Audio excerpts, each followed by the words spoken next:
I request all of you to kindly keep your phones on silent, or if they are on the vibrator mode, then please keep it aside so that it should not be heard.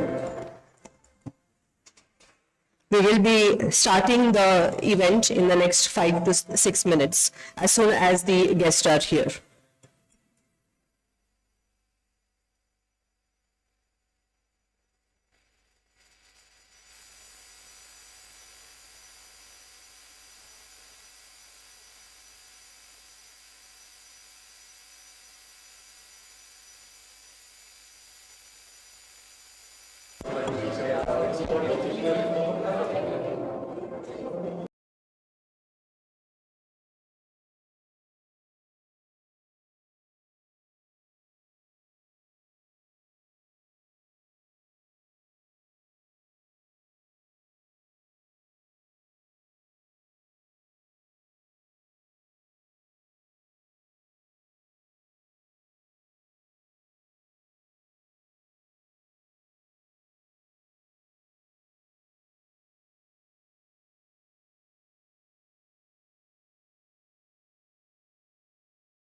A round of applause for our guests, please.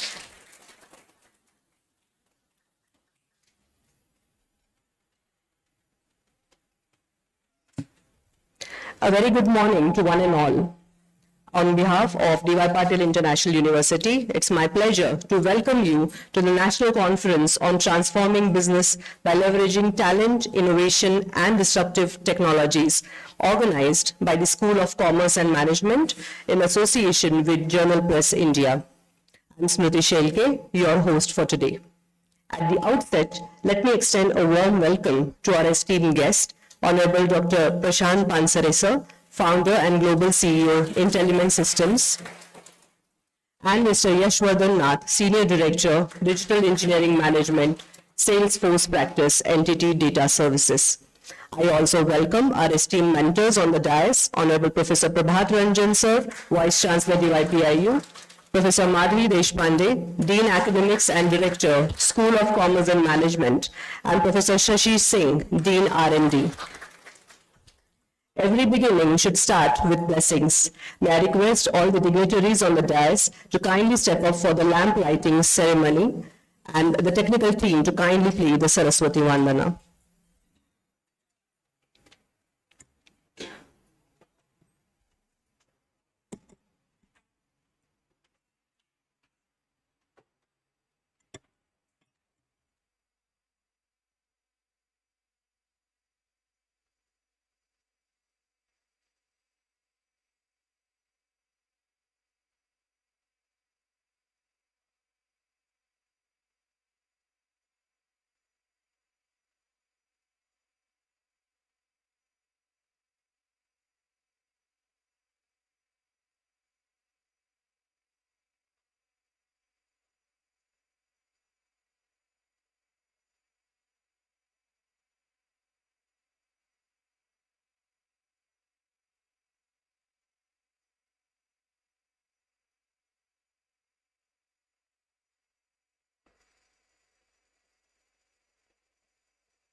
I request Professor Prabhat Ranjan sir to felicitate our chief guest, Honorable Dr. Prashant Pansare sir.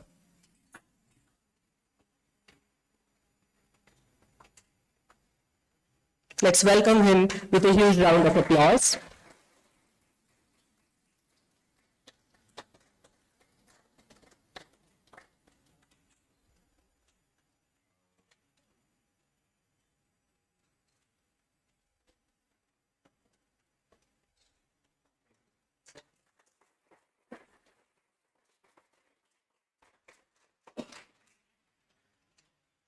You're very welcome, sir. Now may I request Dr. Madhavi ma'am to felicitate our guest of honor, Honorable Mr. Yashwardhan Nath sir, with a token of our gratitude.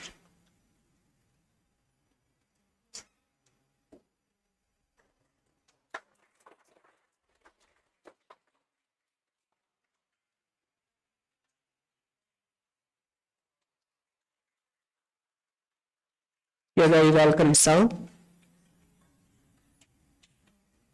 Dear all, we stand today at the threshold of a new era, one shaped by the profound impact of a pandemic that has reshaped our world in ways previously unimaginable. This conference stands as a proof of resilience and adaptation, a testament to the unwavering spirit of leadership in the face of adversity. Over the next 2 days, we will delve into the pivotal role of leaders in navigating these turbulent waters, examining how they are not merely responding to change, but also embracing it as an opportunity to growth and transformation. Dr. Madhavi Deshpande will walk us through this tech-packed journey. Dr. Madhavi Deshpande stands as a stalwart in the realm of academia, renowned for her multifaceted expertise and unwavering commitment to nurturing individual talents. With an illustrious career spanning over 28 years, Dr. Deshpande has left an indelible mark on the landscape of education and human resource management. As a professor and Dean of Academics at DYPIU, her leadership has led to the introduction of innovative courses and certifications, including pioneering programs in data analytics and Microsoft Excel proficiency. Her expertise in talent management, recruitment, and training has been instrumental in driving organizational success and fostering a culture of excellence. Her insightful research on topics ranging from talent management, digital HR has garnered awards, widespread acclaim, and recognition. May I request Madhavi ma'am to welcome our participants, please.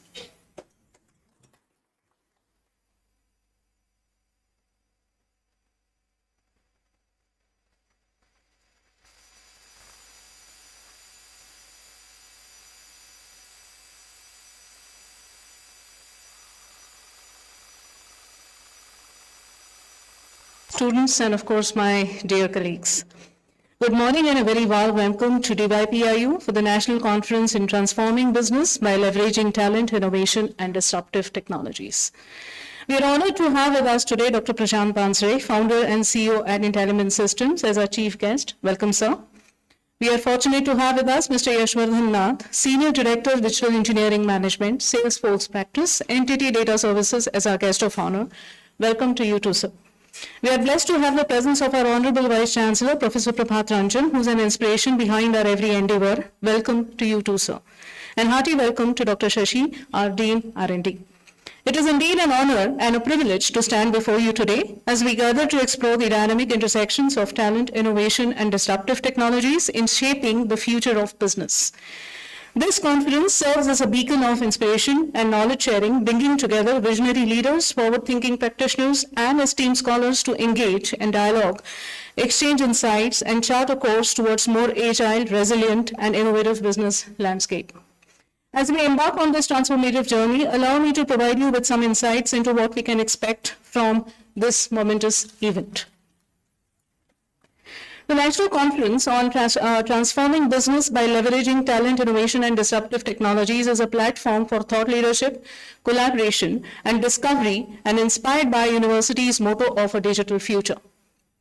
Following the inaugural function immediately, we have a panel discussion on digital transformation in business, lessons learned and best practices.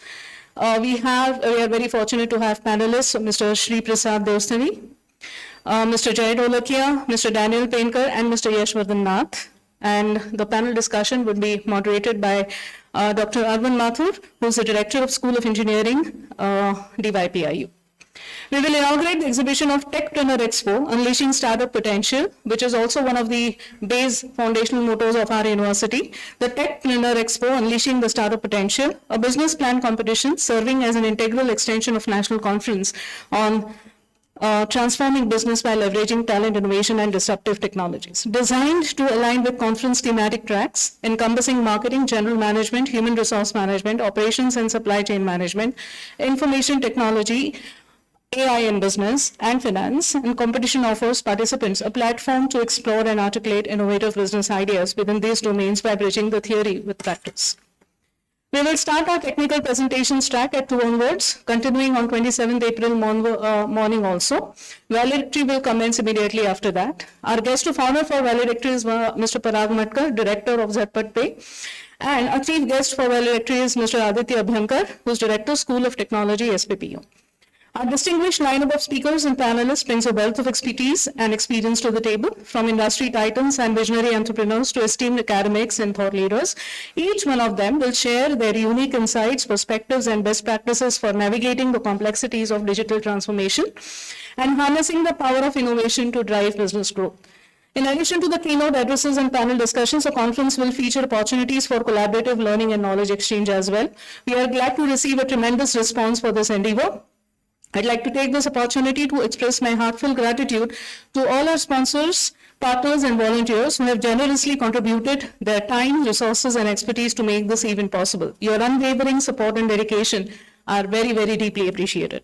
And we are immensely grateful for your commitment to advancing the cause of business transformation. I encourage you to actively encourage with fellow attendees, seize every opportunity for learning and collaboration, and make the most of his invaluable experience. Together, let us embark on a journey of exploration, innovation, and transformation as we endeavor to shape the future of business and create the world of endless possibilities as a university that leads industry.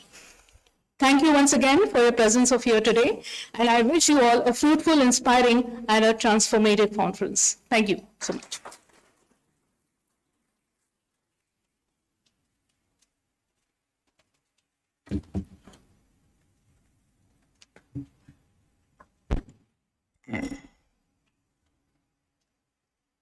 Thank you so much, ma'am. As we convened a diverse array of experts, scholars, and practitioners united in our commitment to unwavering insights and sharing best practices, we will now listen to Professor Prabhat Ranjan sir to guide you to a journey of discovery, collaboration, and inspiration. Ranjan sir hardly requires any introduction, but I'm not letting go of this perfect opportunity to talk a little bit about him. nuclear fusion scientist, a futurist, an educator, an innovator, and a science communicator. He obtained his PhD from University of California, Berkeley, and did college education from IIT Kharagpur and University of Delhi after schooling from Gurukul-style Natarhat School near Ranchi. Natarhat, I beg your pardon, sir. Near Ranchi. After working in national labs for nearly 2 decades in the US and India on nuclear fusion, he served as professor at DYPIU, Gandhinagar for 11 years. His remarkable innovative contributions include India's moon mission, wildlife, assistive technology, and brain-computer interface. From 2013 to 18, he was heading India's technology think tank, TIFAC, Delhi, where he was responsible for many national-level policy documents, including Technology Vision 2035. Professor Ranjan is also author of a chapter titled Emerging and Disruptive Technologies in a book, Strategic Challenges, India in 2030, published by HarperCollins in September 2022. Professor Ranjan has been responsible for setting up new age curriculum in DYPIU that has led to change across the country. He is chairman of AICT Idea Lab scheme to set up digital fabrication facilities across the country. He is also chairman of a brain-computer interface committee of Bureau of Indian Standards. He is also advisor to a global investment banker to help transfer global technology to India. He has received National Science Talent Search Award, IBM Faculty Innovation Grant, HP Innovative 2009 Award, Bihar Gaurav Samman 2012, and NCPEDP Emphasis Universal Design Award in 2012. In March 2022, he was also honored with EduStar India's Most Impactful Vice Chancellor Award for 2021-22. He's been recognized amongst the few visionaries by Outlook who can lead India towards the $5 trillion economy. He has been also honored with Maharashtra Ratna Gaurav Puraskar by Shalini Foundation in 2024. And he is also recognized amongst the top 100 great IITians dedicated to the service of the nation. It is an absolute honor to welcome our beloved VC sir to take over the dais.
Good morning to all of you.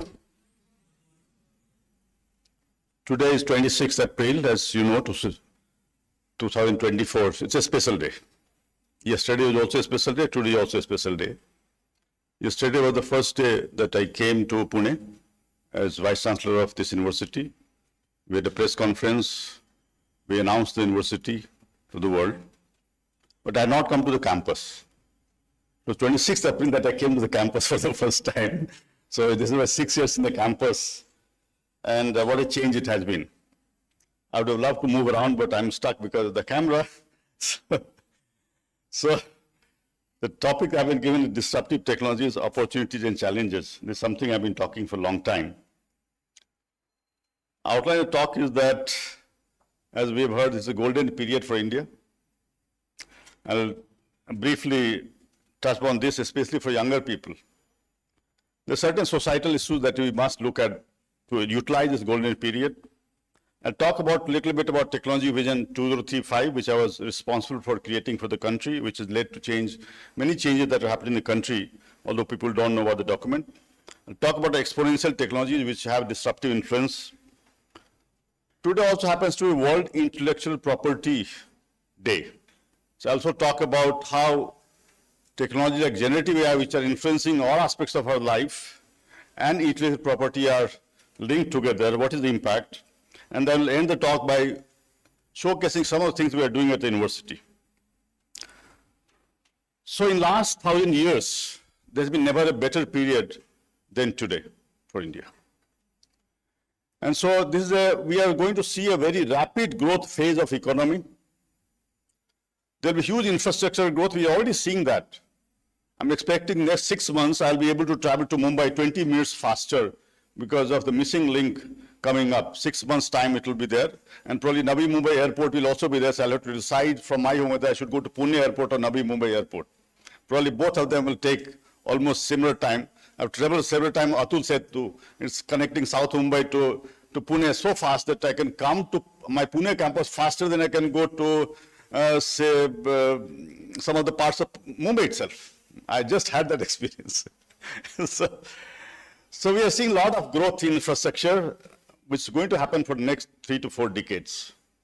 And these growth, the kind of quality of these is such good quality, like Bangalore Terminal 2, I went, it was amazing to see. Manufacturing sector is shifting to India.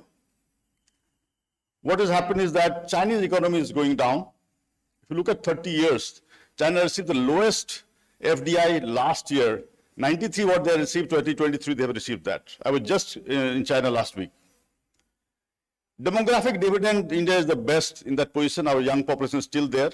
All the other countries are suffering from aging population. India has also become very geopolitically strong. All these factors are leading to India seeing a golden period. Realizing this, we realize that core engineering branch is going to play a very important role. Something that university colleges were shutting down, but we are starting those programs with new vigor.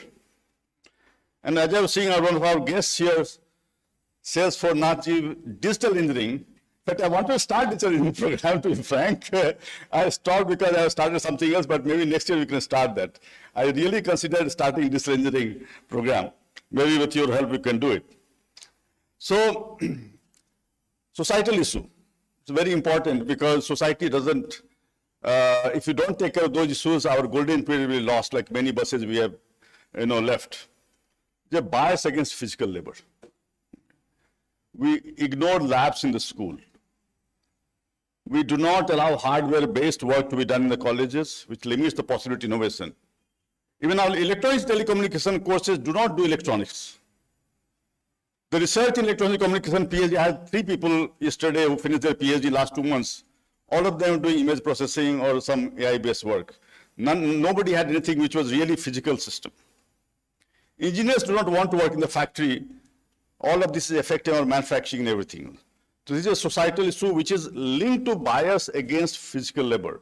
Personally, I have grown in a Gurukul style school where every single day from age of 10, I used to live in ashram and did every work myself, including cleaning dishes, cleaning toilets, cleaning floors. If you go to Japan, all the school children do all this work in the school. But here, parents become so protective of children. You don't do this work, don't do that work, you study. That's spoiling our future in some sense. There's another issue that's very important. I'll quote Sam Pitroda on this. He said if you take one Indian, he or she will do more work than 10 Americans. If you put 10 Indians together, they'll do less than 1 American. So from childhood, we put this competitive spirit in the mind of the children. So if I take an example of 2 typical names, Sarmaji and Varmaji, they are both neighbors. Sarmaji will tell his or her children that Varmaji's children are doing better. Varmaji will say the opposite thing. So you make them compete with each other right from early stage. You don't want to cooperate. If you go to US, you will see that they will be doing this Halloween and other things. They'll be going in tricks or treats, something. They'll be going in small groups of 5, 6 people. We need to promote teamwork right from early stage and not to break that mentality of trying to compete from day one. So I have a scheme called 1-in-1. It's called encourage children to work with hands at least 1 hour in 1 week. Nothing is dirty. We all have saw this in COVID. You go to US, you have to do everything yourself. We're just now discussing the guests that when we go there, like my daughter is there, we are house help to them to make sure that they... So let children do cleaning, repairing, gardening, etc. It's very important. I just talked about my own school education, which I was living in ashram from age of 10. Another important issue that is facing countries, over-emphasis on placements. So what are most Indian institutes, including IITs, IIM, they have big news items talking about placement, huge salaries of crores and rupees. These are, of course, converted from dollars to rupees. It has a negative impact on entrepreneurship because parents expect you go into this place, you'll come out, you'll have crores of package, and they don't allow the children to become an entrepreneur because that life is uncertain. It's creating negative impact. I think we have to come out of this. I have talked about this many places at national level as well. Let me come to Technology Vision 2035. I was heading an organization called TIFAC, Technology Information and Forecasting and Assessment Council, which is technology think tank of India. We prepared Technology Vision 2020 document when Dr. Kalam used to be our chairman from 93 to 2001. During my tenure as head of institute from 2013 to 2018, Dr. Anil Kakodkar, well-known nuclear scientist, was chairman. 96, we had produced Technology Vision 2020. Many of you would have looked at Dr. Kalam and Vice Rajan, my predecessor's book, India Vision 2020. During my time, we were working on Technology Vision 2035. Prime Minister released this document on January 3, 2016 at Mysore at Indian Science Congress. He also wrote the foreword and asked all the ministries in the government department to follow this document.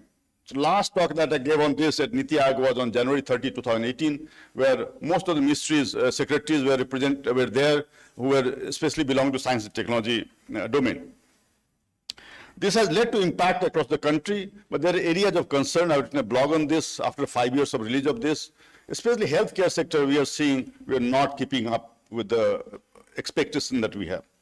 This document actually captured the aspirations and desires of young mind of the country. And we have said in this that the wars of the future would not be fought at borders, but in patent offices. So today being Intellectual Property Day, World Intellectual Property Day, it's very important for us to realize the significance of patents. But there is other aspect of this that I'll come to later on. We look at Technology Vision 2020, Technology Vision 2035. Technology Vision 2020 focus on developing India as a country. So Dr. Kalam talked about developed India. Last I heard him was 2015, and then after that I only could see his body on 27 July 2015 when we lost him in IIM Shillong. Next day on 28 July, I paid my last respect to him in Delhi.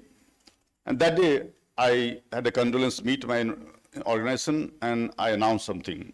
I'll come back to that later, but let me announce that what was that. I said that I'll create a digital avatar of Dr. Kalam so that next generation of children do not miss him. They can interact with him as if he was still alive. We are working on this. I'll come back to that point later on. When we prepared Technology Vision 2035, moved away from this paradigm of developed India, we said we must develop the quality of life of every citizen of India. Every person matters, not the statistics, not the GDP, not the per capita, not purchase power parity. Every person's quality of life matters, and that requirement is different for every person. We sat on this for several days, working day and night, closing ourselves in hotel rooms, and decided we'll define 12 prerogatives, which will define our quality of life. The 6 on the top that you see are individual prerogatives, and 6 at the bottom are collective. Each of these prerogatives, we had a 1 and 1.5 page of certain broad targets for the country and certain focused targets for the country. I'm not going to go into any details of these. And each one had a technology table at different stages, which would help us in realizing that particular prerogative. Well, look at this technology table. The leftmost column is technology which is ready to deploy. That means technology which is available either within the country or outside the country and can be easily brought in. Second is technology which needs to go from lab to field. That part is actually something that is very, very important. Most of our work remains within the labs, does not go out in the field. Third column is technology which requires targeted research. We have done wonders. If you look at India's moon mission, for example, or take missiles, take atomic energy, each of these areas, we had targets for the country. Areas which we have not set targets, we have diffused our money, including many schemes of government where we spent thousands of crores, we have not achieved anything. Money has been spent.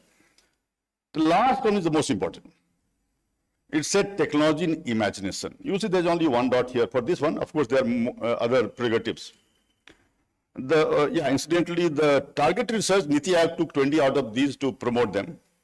Technology innovation was those we thought may not happen, may take 20, 30 years time. We listed those. And we said this is something in imagination. What we found was very interesting. Some of the technology imagination which we had put, which thought may happen, may not happen, started happen even before you can hand over the document to Prime Minister, which took about 1 to 1.5 years time. So what we thought may take 20, 30 years, may not happen, started happening in 1 and 1.5 years. So few things are very clear. One is technology is happening at a much faster pace than we expect.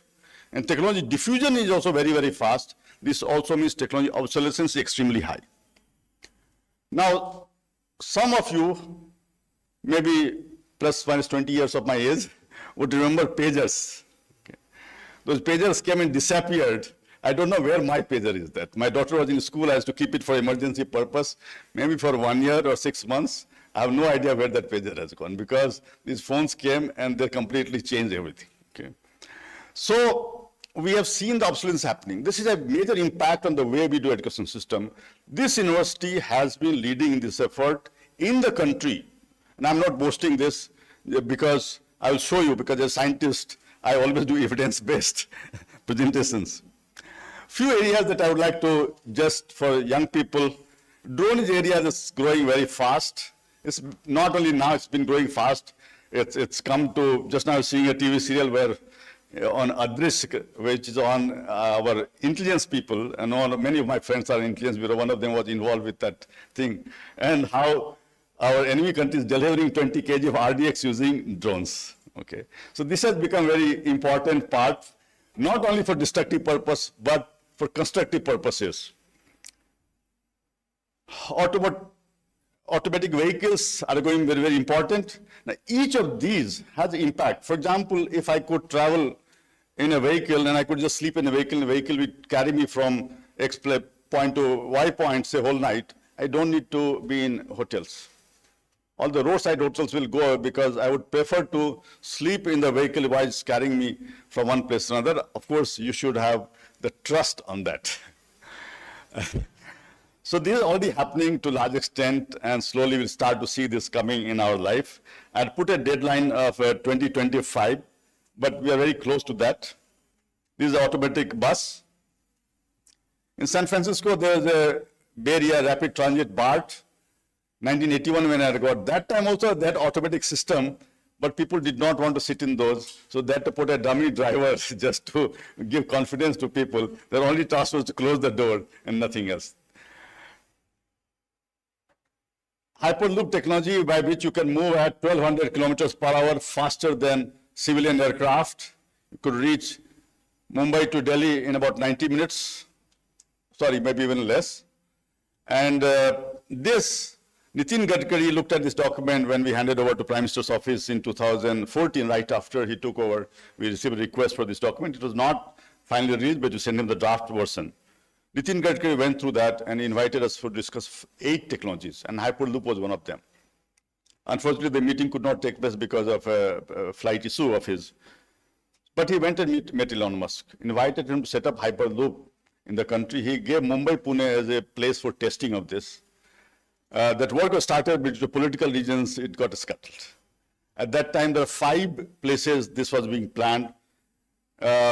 Amravati to Vijayawada in 6 minutes, covering 42 minutes. Just now, travel in China, 120 kilometers, like Mumbai to Pune, 30 minutes. So Hyperloop technology will allow you to move through 1200 kilometers per hour.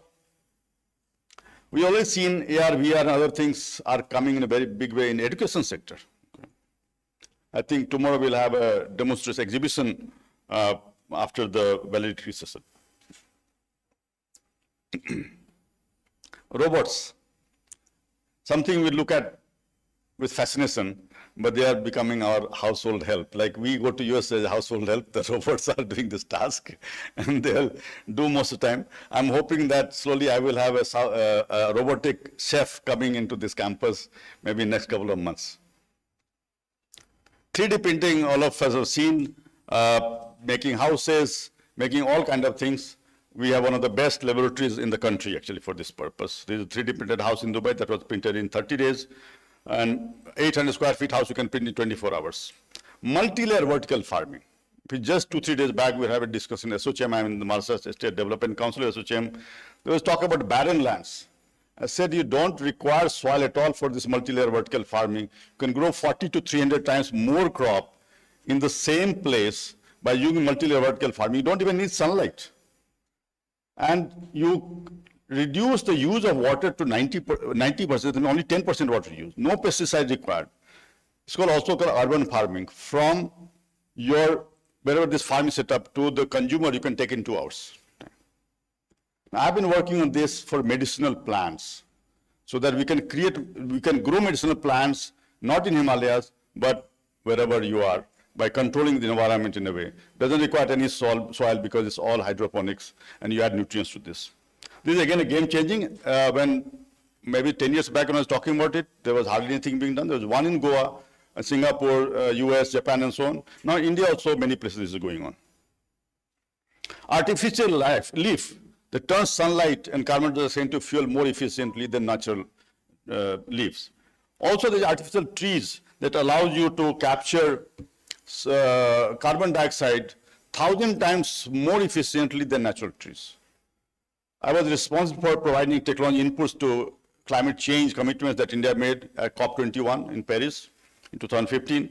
We had put these things there, that instead of doing 1,000 acres of forest, you do 1 acre of artificial trees and you can capture same amount of carbon dioxide.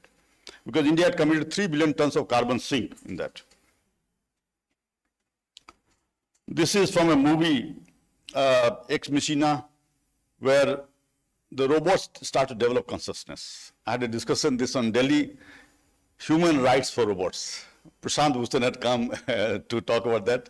People who know Prashant Bhushan know him as a lawyer, but he's also a science fiction writer. He doesn't publish them, but he told me he writes those and he's never published them. So we want to see how, if actually robots become conscious, what is the human rights for them? Okay. And I had a very nice 6 minutes movie that kind of illustrated that example. I don't have time to show that here. And machine and body are combining together. For instance, this gentleman, who is a tattooing expert, lost his arm. He did not want another arm. He wanted a tattooing machine attached to him. Similarly, many things you see, the drones are part of his body. This is again something that allows you to what's called body exoskeleton. Allow you to carry weight much more than you. It's for important soldiers or our laborers who are carrying these things and so on. Up to 8 hours after charging this, you can carry it forward. So these are all become available. In fact, these slides are a little older. Other very important area is outer space. In Pune itself, in 2017, we had released technology roadmap for transportation for Technology Vision 2035. Technology Vision 2035 document was supported by 12 roadmaps. We released 2 in Pune. One was education sector roadmap, which played a very important role in new education policy, and transportation sector. And there I had announced that the 2 areas of transportation that we'll see, one is going closer to center of Earth, other is going away from center of Earth. So deep sea and space. Now all this talk about Elon Musk and everything is actually targeted towards exploiting the space resources. One example I'll give you. This particular rock or asteroid is $10,000 quadrillion. $10,000 quadrillion. I don't even know how many zeros are there in that. Okay. According to NASA estimate, with the Mars, Jupiter, the asteroid belt is there. That has so much mineral wealth that you divide among all the people on the earth, everyone will get $100 billion. So multiply 100 billion by 8 billion, that's the kind of wealth. This is election time, please don't ask me when my 100 billion is coming. But when I was giving talk, Niti Aayog, one of the ex-IAS officers was very expert. He said, I don't want 100 billion, you keep 50 billion, just give me 50 billion. That means the amount of resources that are lying in the outer space and asteroid belt, how we can exploit that and use that for our progress. In fact, there was a company called Moon Express set up by Indian guy, Naveen Jain, was especially for this purpose, exploiting Moon, Mars, and asteroid belt. I also wanted to bring one more point your attention, in 2011-12, there was a downturn in India's export from $320 billion, it went down to $260 billion. And let's see what is time, yeah. I was asked by Ministry of MSME and Ministry of Commerce to look into 4 sectors. One is electronic goods sector, ESDM sector, guar gum, technical textiles, and essential oils with a special focus on flavors and fragrances to boost the area of export by technology infusion. I'll just look at one of them, guar gum. Now, guar gum, gawar phali in Maharashtra is quite popular. But most of you don't know that Maharashtra hardly produces guar phali as part of the rest of the country, where 70% is produced in Rajasthan, 12% in Gujarat, 12% Haryana. So Maharashtra requirement will be around 1 to 2% only production. But one of the faculty members was telling me that she thought it was a local production and we only grow it here in Maharashtra. But actually Maharashtra is a very small user of this. Now, why this is of importance? I was very surprised. I have lived a lot of my part of my life in Gujarat. Guar phali was very common there. I don't like it, okay? But there you can't avoid it. So when I was told about this, I was very surprised of how come suddenly people have started eating this, something I hate eating. When I came back to office, I found that this guar gum, which is, you take the seeds of guar, make the powder, and then that is called guar gum. Those who do not know this word guar, where it comes from, is gau plus ahar. So cattle food, fodder for the food, because it grows a very hardy crop. It grows without much water and desert. That's why Rajasthan is popular. Not that you cannot grow anywhere else, but you can grow other things. Other places, Rajasthan you cannot grow. That's why it's there. 70% Rajasthan. Now, guar gum, I saw 3,500 crores of export from India in food and pharma sector. India produces 80% of guar gum in the world, 15% Pakistan, the rest of the world only 5%. India has near monopoly. Now what happened suddenly? Shale oil and gas production through hydrofracturing started to happen in US. This guar gum is used in that. Now guar gum is used in that, not directly by chemical processing of this. Now who does chemical processing? China buys from us at 100 rupees kg and does chemical processing and sells to US at 1,000 rupees kg. Earlier it was only for research purpose, so the requirement was less. The minute US government allowed commercial production, the requirement jumped up. Indian traders hacked up the price by 10 times. China brought a synthetic substitute which became cheaper than guar gum. I had to lead a delegation of industry to US, and the US people refused to meet industry people. I had to go personally myself. Nobody else could come because they said we have lost trust with Indians because they exploited the situation and now they've lost the market because guar gum has become costlier than the synthetic substitute that China brought because traders hiked up the price 10 times. We did analysis of this. We brought a report. And we did patent analysis. I'll not go into that, but I'll just read out this. Despite 80% share in global export, India holds less than 1% of 11,000 plus patents globally, clearly indicating a huge gap in R&D efforts to do value addition and enhance export in this sector. Where we have maximum raw material, we are not doing research. Now, what I've been saying is that we should not give raw material away. We should give the final product. This is a story of colonization for 250 years. Now what I found was there are 400, and just in guar gum we had losing 50,000 crores rupees per year. I made a list of 400 minor forest produce, agricultural produce and minerals, where same story is being repeated. And I'll not go into a lot of storage of this, but this is the area we need to focus. Exponential technology, I have given some examples of these, but formally those are defined to be technologies whose performance relative to cost doubles every 12 to 18 months. Additive manufacturing, one area, which is basically 3D printing is part of that. Like we are renovating workshop downstairs in the engineering college, which will be merged into university this year. We're changing the workshop, traditional workshop, which I've been using for the last 50 years or more. Same thing, bench-wise, big lathe machines. Changing into additive manufacturing, subtractive manufacturing, formative manufacturing, and hybrid systems. So complete workshop is changing in the modern light. Quantum computing, artificial intelligence, advanced robotics, and so on. These are all becoming very important. The principle of 6Ds that says that anything that's digitized gets democratized. Like today, anybody can take photograph after digitization. I'll leave out this part. Equal part in the era of generative AI, something I've been exploiting to a large extent. I've become a storyteller, writer, singer. who owns the intellectual property? It's a very interesting discussion that I don't have time to get in that, so I'll skip this part. Who owns this? Now, what we are doing at this university?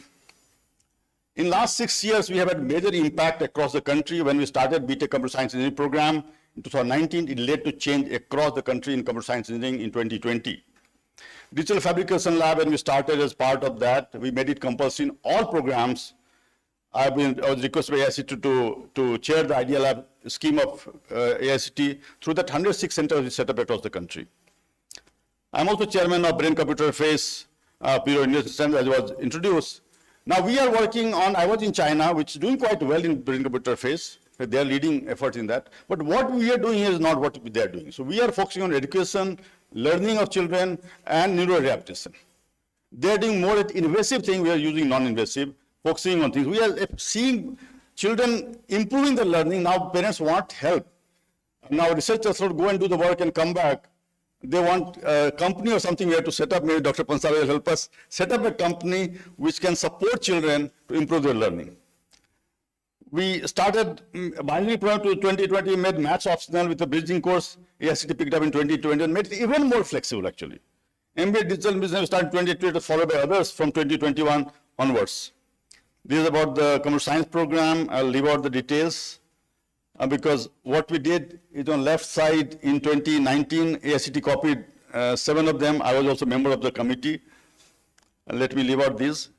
In terms of facilities in the university, we have Fab Lab with all the things. I hope some of you will get a chance to see that.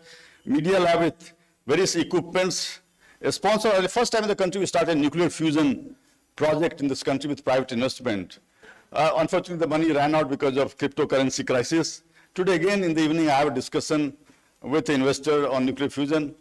But a major industry, I will not release the name today, has requested me to make a business plan for nuclear fusion, which may be running into 30,000-40,000 crores rupees of nuclear fusion project.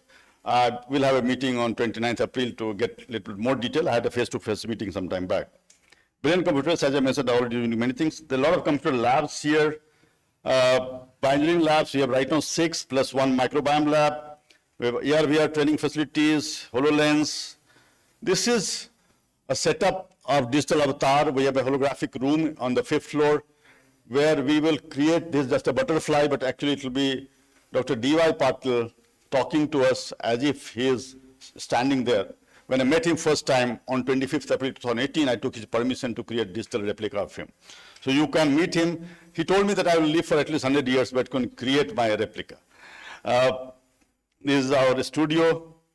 We focus on undergraduate research, so students work on the Fab Lab. They add electronics and everything to that. We also focus on societal issues like disability, etc. So on. We have introduced the concept of lab in bag, by which we expect that students will do hardware work just like software. We allow students to borrow 3D printers and take it home. We also started a working professional program. Dr. Mathur is sitting here, who is handling this program. Because industry needs to transform itself. So Tata Motors, Anand Automotive, and there are others talking to us. These two have already joined this effort.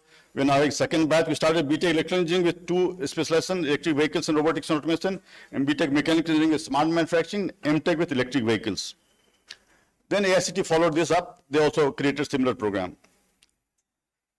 Now, as I said, the manufacturing sector from China to India is being shifted. China to India, Mexico, and Vietnam. And I'm discussing with the top leaders of the world. In this, all the US people are telling me the same thing. Semiconductor is something we have seen growth in last few months. So this year we started programs by merging engineering colleges just below us here with 2 programs, BTech Mechanical, BTech Chemical, and BTech Civil, which will focus on infrastructure and manufacturing. And first time in the country, BTech Semiconductor Engineering. First time in the country, BTech Semiconductor Engineering. We have just seen the growth that is expected to happen in this area. Each of these we have completely transformed the syllabus. For example, generative design is going to be an important part of all the core manufacturing, digital fabrication, digital twins, everything we have brought into this. So to end my talk, technology is happening at a faster rate than we expect. Technology foresight, being able to see the futures is very, very important. Something we have been planning for the last 6 years to train industry leaders into being able to see futures. Invention and innovation backed by IPR protection is going to be critical for India to move ahead with the spelling-mistake-led society of 21st century. The documents like Technology Vision 2035 can serve to set the direction to guide nation in meeting the aspirations of young mind. I have mentioned about broad issues of mindset and education that needs to be addressed, and starts from home actually. Over-emphasis on placement is not desirable. Core engineering is very, very important, something we have been neglecting. I was sad to see that chemical engineering, Maharashtra, Mumbai, Pune region has so much of chemical engineering requirement, admissions are so poor. There are only 6 engineering colleges affected to Pune University. Ours was doing a little better, almost filling up the seats that we had, or maybe 1 or 2 vacancies. Others have 20, 30 vacancies out of 60. Very, very surprising. Time for semiconductor engineering has come, and DYPIU is the first one in the country to do this. Thank you so much.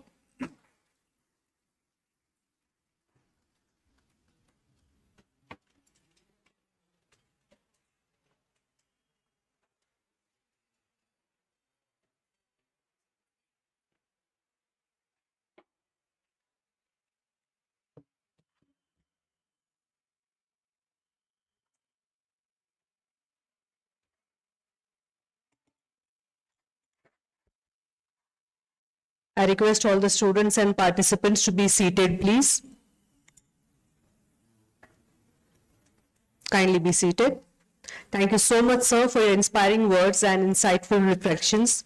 Your vision and leadership have been instrumental in shaping DYPIU into the futuristic, trend-setting university that it is today. Dear all, it is a pleasure to host Honorable Mr. Yashwardhan Nath, sir. I will request Dr. Kranti Shingate, Assistant Professor, School of Commerce and Management, to introduce him, please.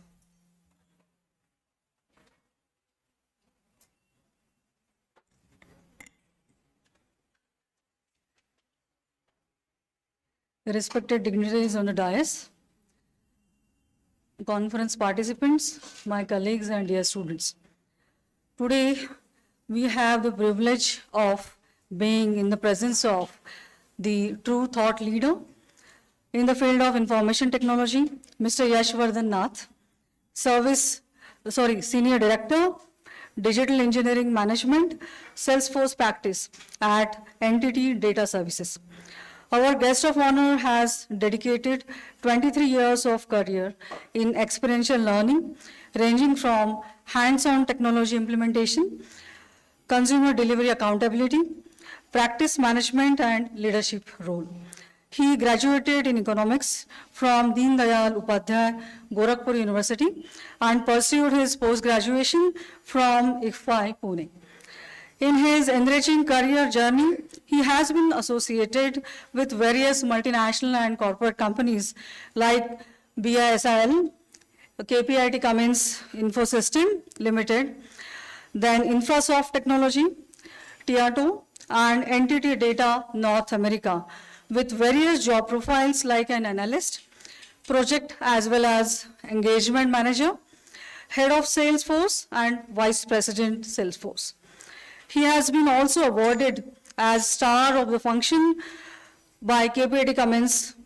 Also, he has received few certifications and licensing, like Innovation by Design by IIT Mumbai, Certified AI Associate by Salesforce, also received certifications as a Scrum Master, Business Analyst, Design Thinking, as well as Artificial Intelligence.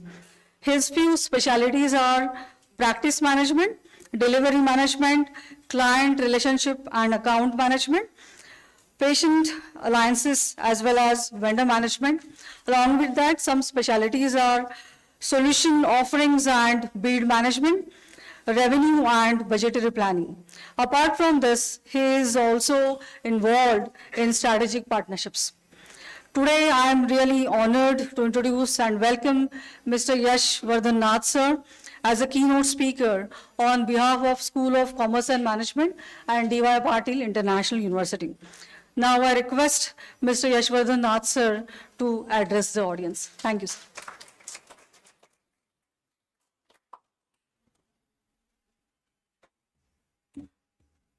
Ma'am, can we take this off now? Can we take this off now?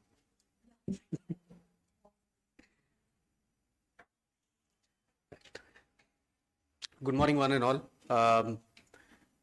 Privileged and honored to be here to speak to all of you. I should have probably been a bit more prepared with the presentation and made it more digital, which I'm not. But I will talk through my experiences, my journeys, and essentially, try and see all the accumulation that I've had over the years.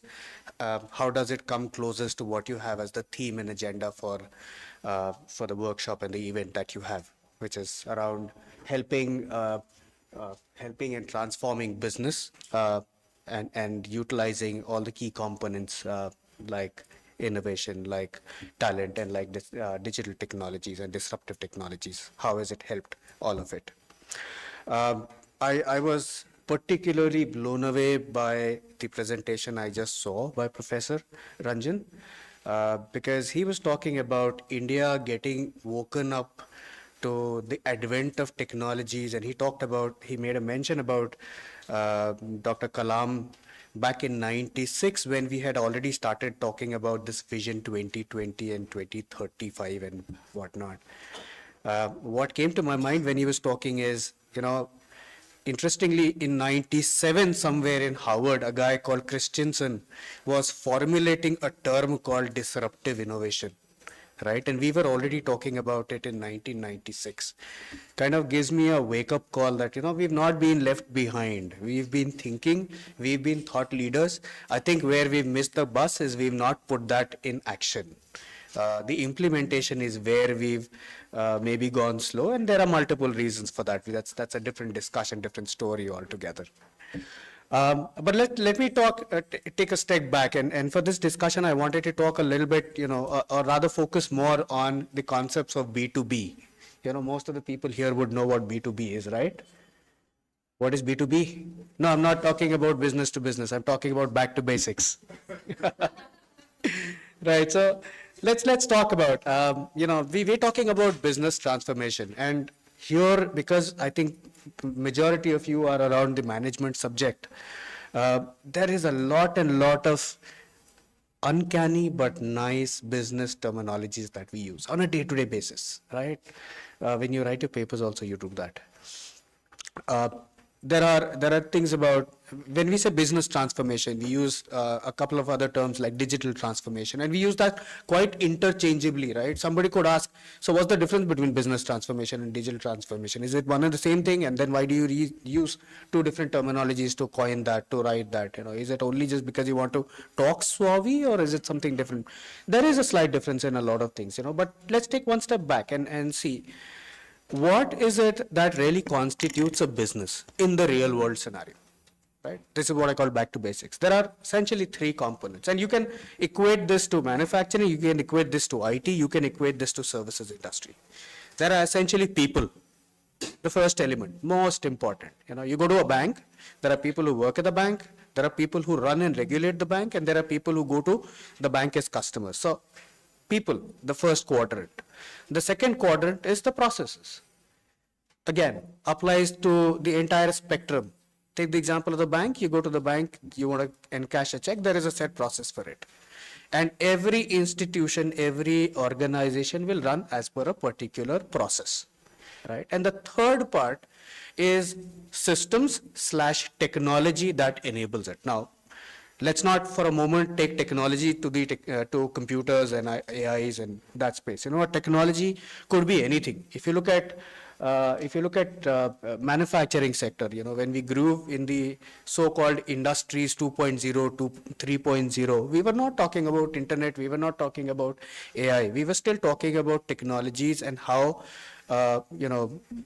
the machines were improved, how automations on machines were improved. We had a hand loom guy, and that turned into a power loom. There was no technology per se from the IT perspective, but things improved. It took into a next era. So, long story short, we're talking about people, we are talking about process, and we are talking about technology. These are the three key elements that run, that define, that make any business. That was true in 1900s, 1800s. That's going to be true also in 2050, right? So naturally, when you talk about a transformation in business, it will have an impact on one and all of these three legs. It will impact people, and thereby when we talk about people working at the business, we are talking about the talent, so to say. It will impact the process. Processes is where you will have business transformations, and it will impact technology. Now, if I look at processes first, again, earlier as industrial area, industrial revolutions, talk about industries 2.0, 3.0, early things that you would have learned in your management side. You would have learned about total quality management. Those buzzwords, Kaizen, Kanban, just in time. What was all that about? That was all about innovation in business processes. As simple as that. I can craft 10 different theories, 10 different solutions.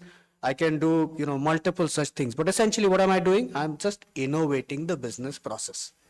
I am trying to come up with multiple ways of, innovating to find more efficient, more diligent, and less costly solutions. I don't know how many of you would have actually known about this, but do you remember an airline called Air Sahara?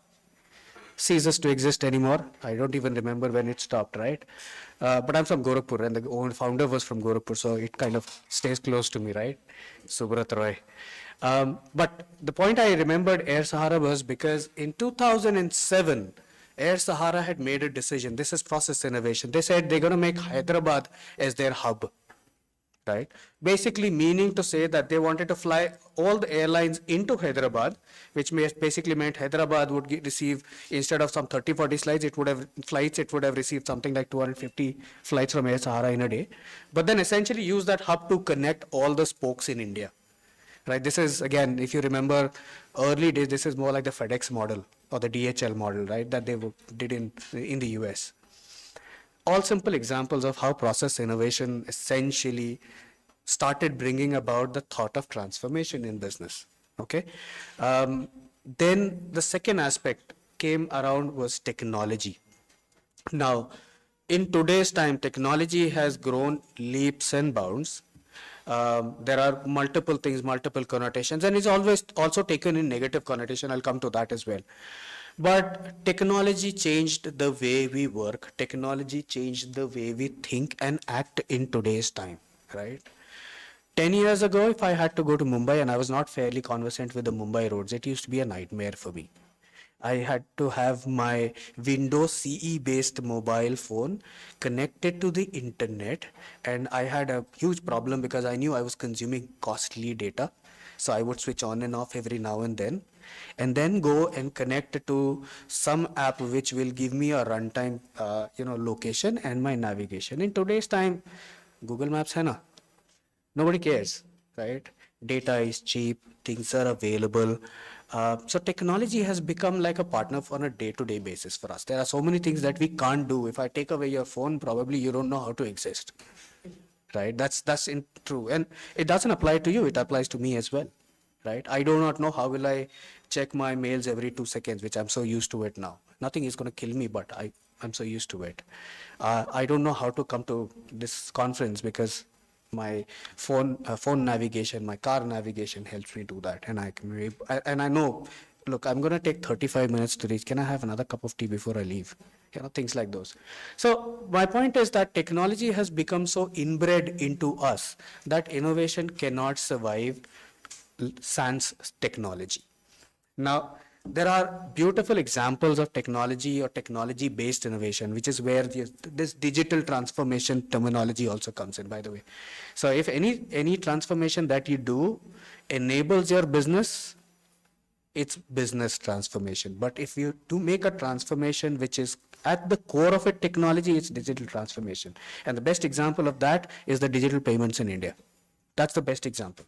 We were forced to accept payments, digital payments during the COVID days, but it has absolutely changed the way we work today. I can confess myself, and I can ask anybody in the audience, do you have even a 500 rupee note in your pocket? Half of us won't, right? Because I've got a GPay here. I've got a Bheem UPI here. I've got Bharat Pay here, whatever it is. And I heard you're also going to have one of the members here tomorrow talk about it. Fantastic growth that we've had, so digital transformation essentially happening there. Now, if you look at it theoretically, a lot of people talked about, I mentioned Christensen's digital transformation and digital innovation, disruptive innovation rather. He talked about what is disruptive innovation. Again, disruptive is another term that we use very loosely every day. What is disruptive? Anything that changes the way you work is disruption. Concorde flew from London Heathrow and could reach cross Atlantic in 3 hours instead of 8 hours. Was that disruption? In true theoretical sense, it wasn't. It was incremental innovation, right? Disruption is, okay, this is something that probably the example most of you will correlate. You know about a flagship killer mobile phone? Right? A flagship killer mobile phone, not Nokia. Nokia died, right? And I've worked very close with Nokia, so my heart goes out. But a flagship killer is a true example of disruptive innovation. OnePlus, right? A phone that you could buy in 90,000, you get a phone in 30,000 with similar capabilities, similar thing. The only thing that differs is instead of a Snapdragon, maybe you're using a MediaTek. That's fine. You can live with it, right? But that kind of innovation, which brings the end products or services to people at a much more efficient and cheaper rate, is where you then start equating, is my transformation really disruptive? Or have I just made another transformation which will take me 2 steps ahead, which is what I mentioned as incremental innovation, right? So that's a difference between a disruptive technology. AI is a perfect example of disruptive technology. And almost anything and everything that we do today hinges around AI. I am not very close with AI, so I think. But if I can think about my daily routine, morning till evening, I do probably 5 of these things that comes close to AI, isn't it? Most of you must have used any kind of generative platforms, the chat GPTs and copilots, etc., right? You have written your search there. You've written ways to optimize, give me a paper on this topic, make the content generic, include bullet points in it, right? You've written all these different parameters, yes or no? Congratulations, you are a prompt engineer now. You've entered the world of AI, right? That is what we call as prompt engineering. You've written fascinating prompts. Like back in those days when we used to do Google search, we used to learn how to write the right search parameters on Google. Index of should be there in quotes, then file type should be given, what content do I used to dig all the MP3 files back in those days, because MP3 was a luxury to have, a 4 MB MP3 file. I miss those days. But yeah, I mean, this is what AI does to us. We are so close to utilizing AI in everything. And that is a disruption. How does that help business transformation though? Is a question you will ask, right? Tremendous. What happened is, the moment we shifted business to digital platforms, it is not about business anymore. Or rather, it is not only about business anymore. You all have a bank account. You all have tons of transactions that you do on a daily basis. You do your UPI transactions, you do your online NEFT and RTGS transactions, you make deposits. Your parents make deposits for you, you don't. But yeah, the essence is that you have it. What happens as a result of that is there's tons and tons of data that gets generated. So today's world is less about business, it's more about the data, right? We've heard so many stories. You hear about Mark Zuckerberg. Mark Zuckerberg is not about Facebook anymore. He is about the data that he gets from you. Instagram is about the data that they get from you, right? So like people say, data is the new oil. Like Professor Ranjan said, the next wars would be on patents. That's so correct, because everything is driven by data. There used to be oil economies, the OPEX, and maybe sometime later you'll have the data producing economies of the world, right? So, and why do I make such a lot of emphasis on data is because artificial intelligence, disruptive transformation, data, these all come extremely close to each other. Your businesses thrive, the transformation thrives on how you use the data and how you churn the output from the data, thereby leveraging the transformation that you have in the business, right? You want to run, for example, you want to make a startup, okay? The first thing that comes to your mind is, I want to make my startup known to the world. And I want to make sure that I'm addressing the right segmentation of customers. If I want to create, let's take a very arbitrary example. I want to create a jewelry line and I want to sell it out as a platform like Nika. I want to create a jewelry line. What kind of designs, what kind of materials, is it silver jewelry, gold jewelry, diamond jewelry, what sells? Where do I sell? What is the demography? Where is my potential customer living? All of this is essentially a synthesis of the data which comes through. So with the AI, with the digital platforms, essentially the businesses are trying to gather as much data, and what they would want to do is that they would want to synthesize data analytics. They would use it, they will synthesize the data, thereby helping them gather intelligence about their customers, about the efficiency of their processes, and thereby making sure that the business transformation essentially happens. Business grows 2 times and 3 times. We could have done that even in the absence of data, nothing to say that, but yeah, the growth or the change that we've had in the economy would not be as swift as what Professor Ranjan was quoting. The reason why we've seen this tremendous transformation is fueled by this digital disruption that we've had.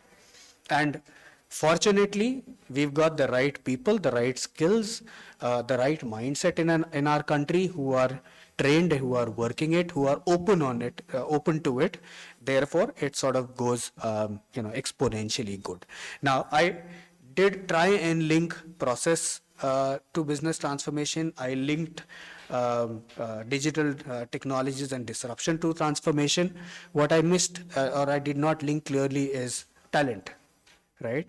The reason why I kept it at the end is it is quite obvious. I mean, I don't want to get into too much details, but it's quite obvious that talent is a cause and consequence effect.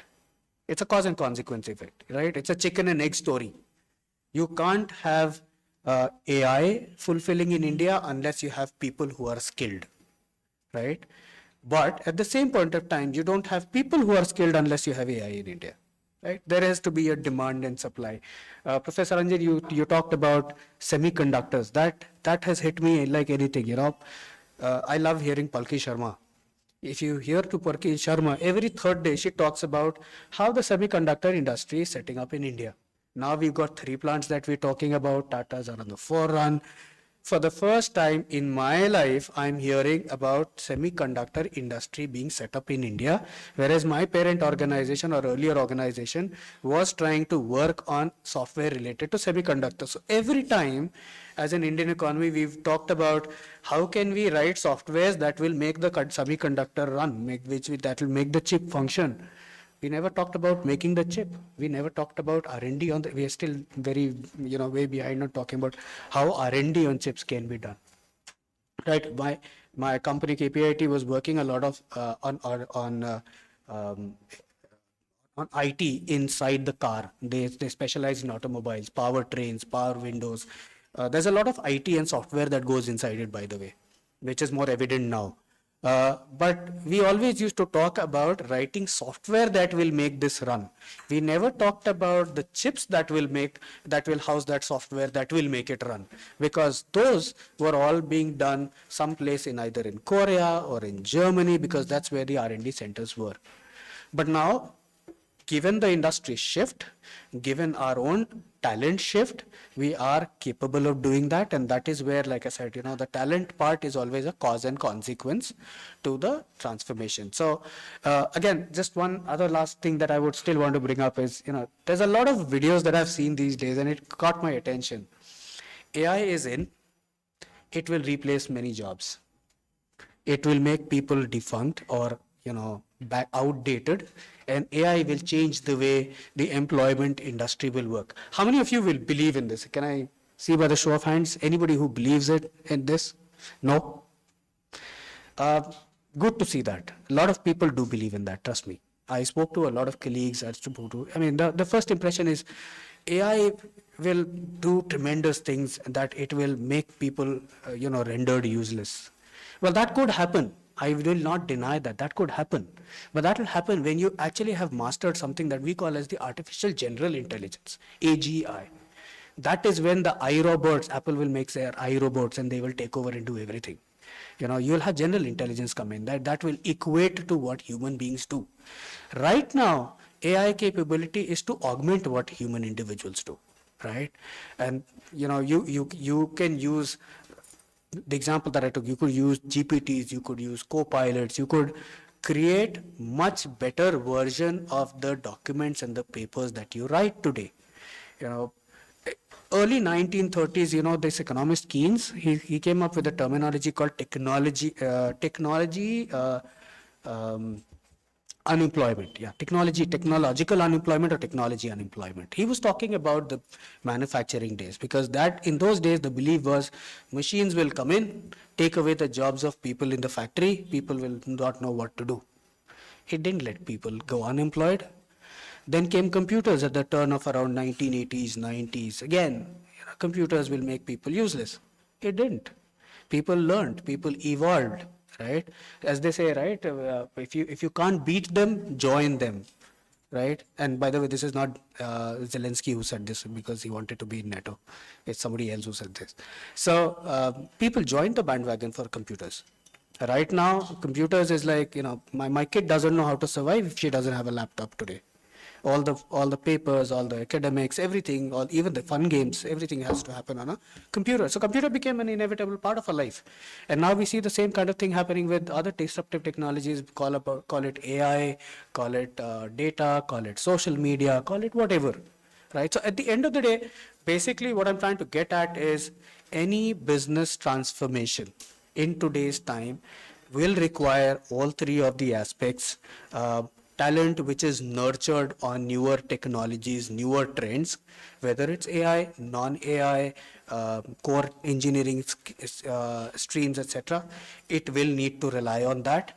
But process transformation, and then the large scale, today's time everybody talks about, 75% of us talk about digital transformation, is where all the organizations will try and take all the examples, all the betterments from. So no business transformation unless you have a good focus on all three of them. Well, I rest my thoughts with that. Thank you.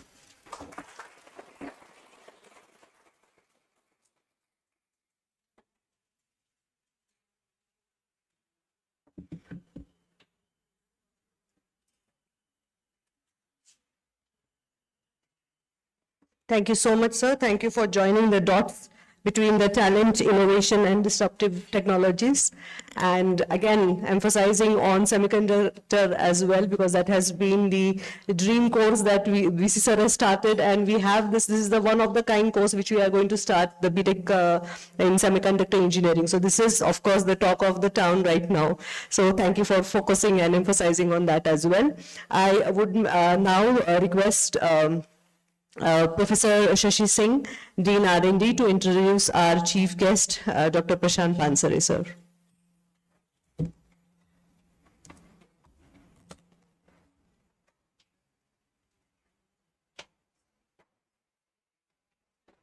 Thank you, Smriti.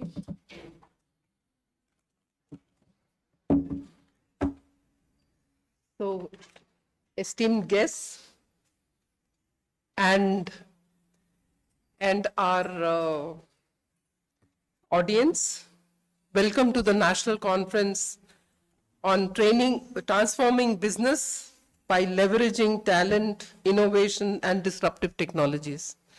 And who better than Dr. Pansare, our chief guest today, whose usual suffixes or titles you may call are the same keywords which you have used in the title of the National Conference today.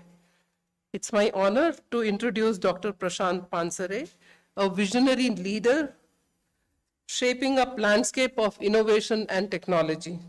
Dr. Pansare is a mechanical engineer and 3 MBAs, marketing and finance. He's honoris causa, DLIT in data science and AI.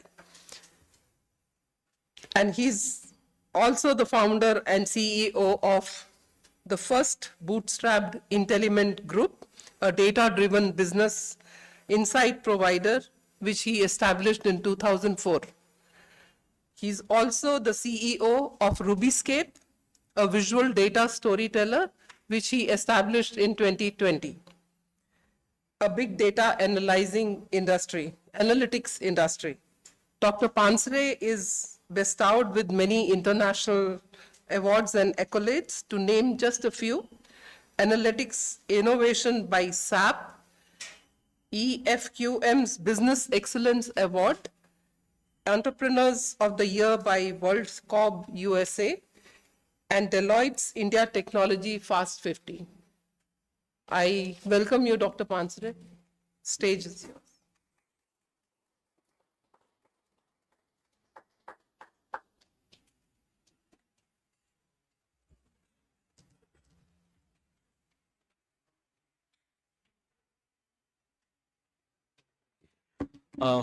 Good afternoon, everyone.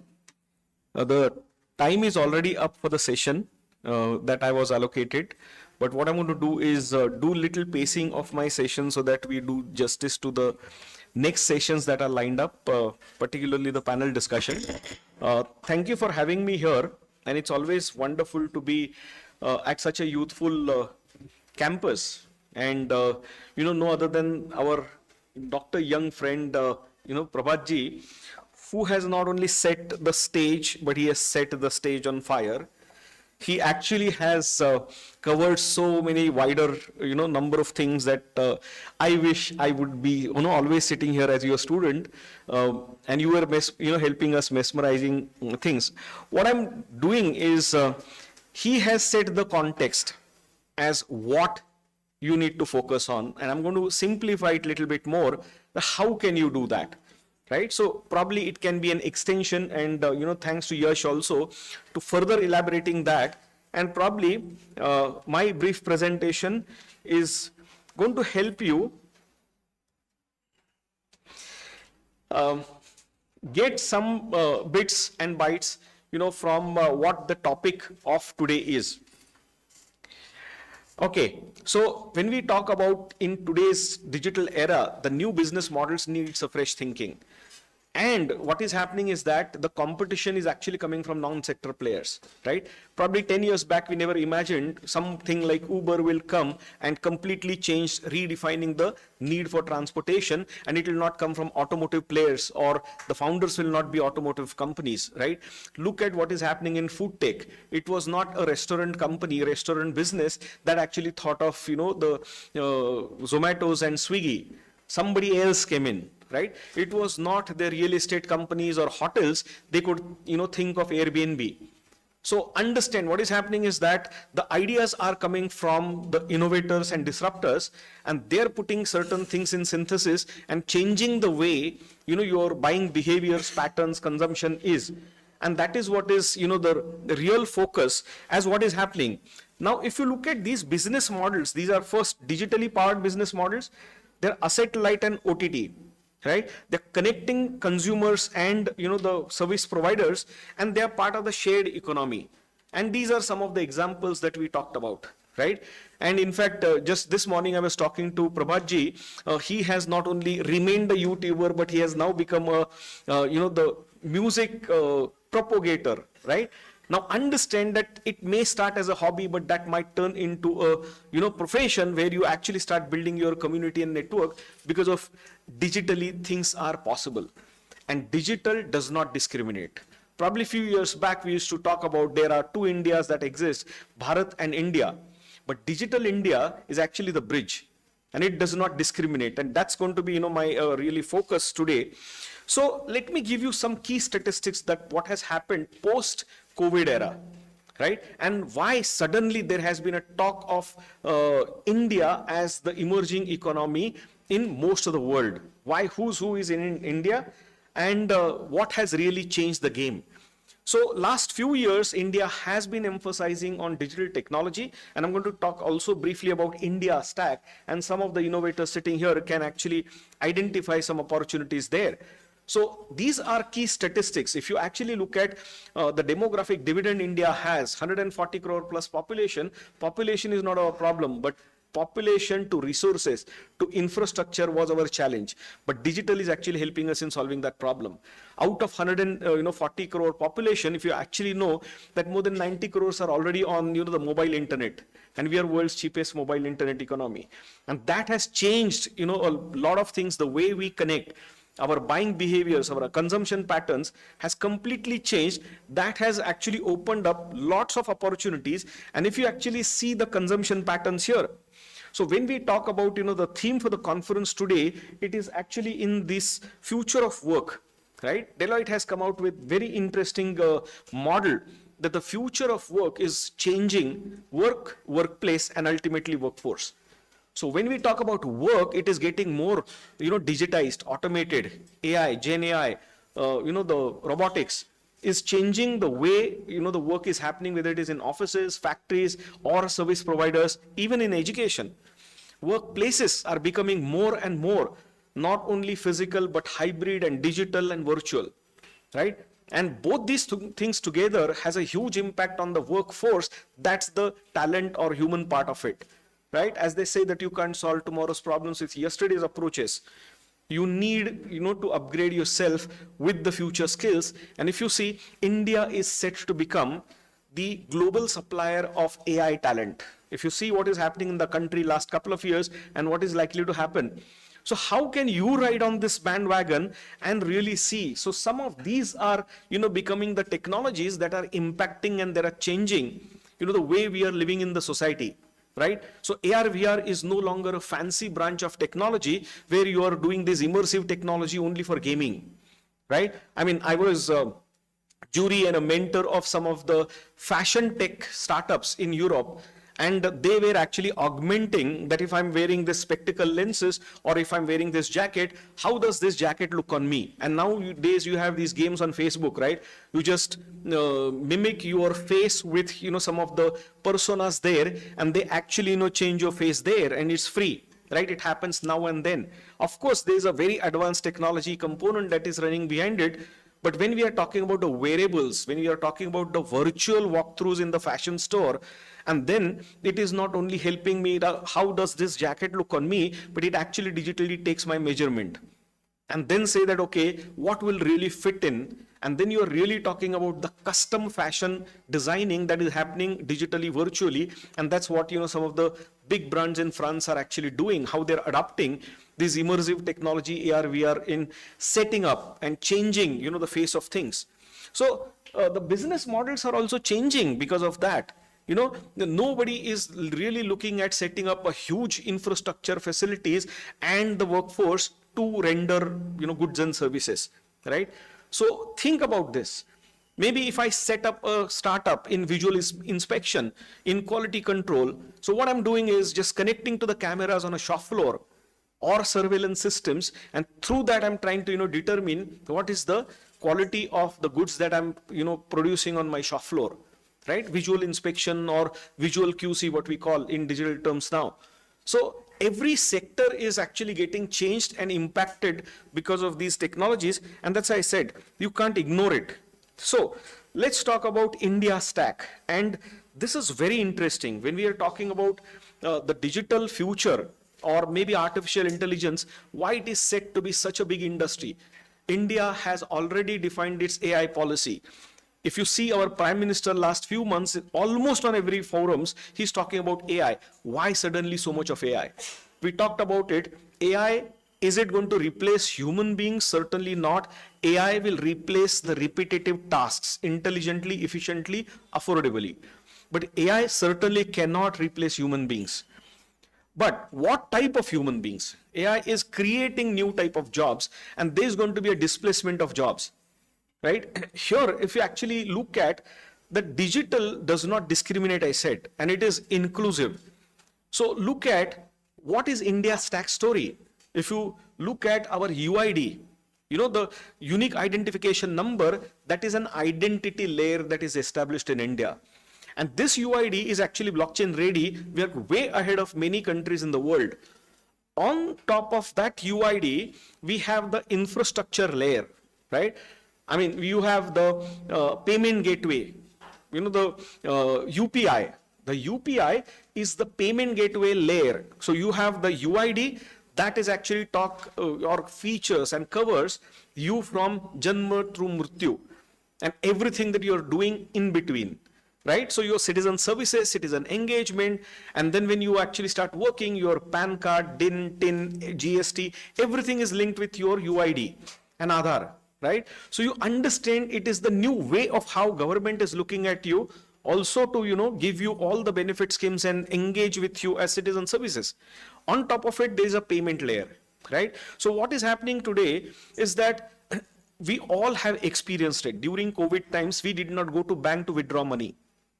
Understand, today what happens, you are going on the street, there are hawkers and they are transacting business with you with QR code, right? And you just scan the code and you make the payment, they also receive it. Understand that we are bringing in them into the business ecosystem, in banking, in mobile internet. So understand the peripheries that it is actually impacting and why India is becoming digital superpower, unstoppable. Because first, we are the world's largest population, so nobody can stop that. India also is digitally savvy country. If you actually see our consumption of digital technology and footprint is way bigger than any other nation. And these are all business models that have been validated, right? Now on the payment, what can be a possibility? Number of possibilities are there. And that's why when we are talking about the AI market is exploding now, this is basically the basic of it. Prabhat ji talked about, the innovation and patenting and IPR, and Yash also touched upon that. Now, this is one graph which is actually alarming. If you look at in digital, particularly in artificial intelligence, globally, look at the research numbers, research publications and patents filed. In China is close to about 279,000 something. In the US, which is second country, is 77,000. India is third. Right now, it is at 983. Understand the difference. Of course, we have a mechanism to catch up and we will catch up. I'm quite an optimistic Indian, but understand that your competition in other countries are way ahead of you. Then you have to catch up. It's not only, the population is going to be an advantage, but how do you capture their imagination, how you are involved with them with digital technologies, and then how you are creating a completely new digital India. So what happens is that when we talk about AI, everybody thinks that it is a very simple thing. You have a data, you have AI, and then you have value or an experience being delivered, right? Let me link this with, what he also talked about in his initial presentation, that what are the industries that we are really looking at for exponential growth, healthcare. Now, if UPI, the payment gateway of India, is X, trust me, e-health IoT by the Ayush Ministry is expected to be minimum 3x to 5x. You can imagine the quantum leap that India can take in healthcare. And how can that happen? Is that these are, some of the initiatives by Indian government along with the IITs as well as, some of the research institutions and industry, where India is expected to be completely transformed the healthcare experience and offerings and engagement with the citizens, right? Some of these, devices that you're actually looking at, which are mounted in the bags, they actually look like a cabin bag and your, check-in bag. There are about 28 devices which performs more than 180 tests. Now, these 180 tests profile a complete human record, and that is expected to be coming to you as your health card, right? Which will have a QR code. Even if you tattoo and you're feeling fainted, somebody scans that, they know the profiling of who is this person, what's his medical treatment, he's allergic to what type of medicines, and what is happening with him now. Government is also working on how can they subsidize these tests. Around 180 tests cost roughly about, a couple of lakhs in private hospitals. In government hospitals, it costs you somewhere around 50 to 75,000. Now, Government is working on like UPI, which is free for Indian citizens. Can this service be less than 10,000, less than 5,000, or potentially free for some of the citizens? And who can afford, they can give like a gas subsidy. Government is working on some of the very innovative financial funding models for these kind of things. And this is likely to be at the corner. A lot of things is happening. When you actually look at that toothbrush type kind of a device that is being developed in IIT Chennai, it is actually an scanner for your oncology. It is helping you in understanding and scanning your mouth ulcers, right? Let me give you some statistics to help you understand. This is a robotic, you just go and stand in front of it and it scans your, the complete physiology, and it comes with whether there are any bone deficiencies. It also has a very powerful camera there, and that is actually looking in your eyes and doing a retina scan, right? Now imagine in India, out of 140 crore, 27% of Indians are visually impaired under the age group of 40. And many of them are in rural areas and they don't even know it, right? They're visually challenged.